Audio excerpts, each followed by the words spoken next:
A red blood cell is like a transportation truck. It brings oxygen and vital nutrients to your organs and takes out waste like CO2 via your blood vessels.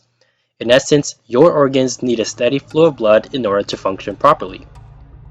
An ischemic stroke is when blood cannot flow to a part of your brain.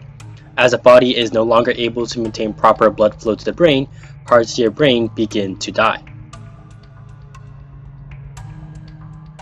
An ischemic stroke can be caused by several reasons, one of them being blood clots, which can get lodged in narrow arteries, blocking the blood flow to the brain. As a result, millions of brain cells and tissues become injured and killed with every minute of a stroke. For instance, astrocytes, which connect capillaries to neurons, now no longer can supply blood to neurons, which they need to survive. Parts of your brain begin to lose the ability to control within minutes, resulting in common symptoms like a drooping smile, slurring speech, probably nothing, and one-sided weakness in arms.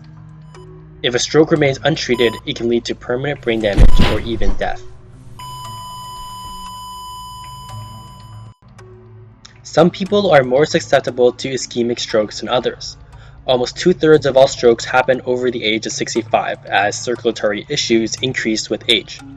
Strokes are also 25% more common in men than women, and this reason remains unknown. Those with a family history of strokes inherit disorders that can increase this chance of a stroke, such as clotting disorders or high blood pressure. It is highly unlikely that stroke will be eradicated because it is not an infectious disease.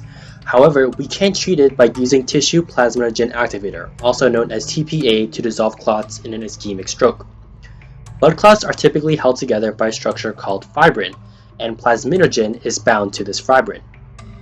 TPA works by attaching to plasminogen, activating it, and causing it to release plasmin.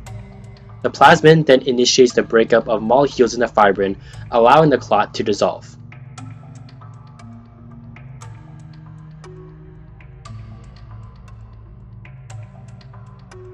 In the future, ischemic strokes could be treated with focused ultrasound therapy. Like a magnifying glass, focused ultrasound focuses high-frequency sound waves into a target position, allowing us to deposit energy deep inside the body, even when other tissues are in the way. Should we deposit this energy onto a blood clot, it would start to dissolve. The effects of focused ultrasound can be enhanced with microbubbles, tiny bubbles that expand and contract when exposed to focused ultrasound, further dissolving the clots by adding an additional form of mechanical stress. Though an ischemic stroke is a silent brain killer, TPA and other experimental treatments like focused ultrasounds can make the disease much more manageable.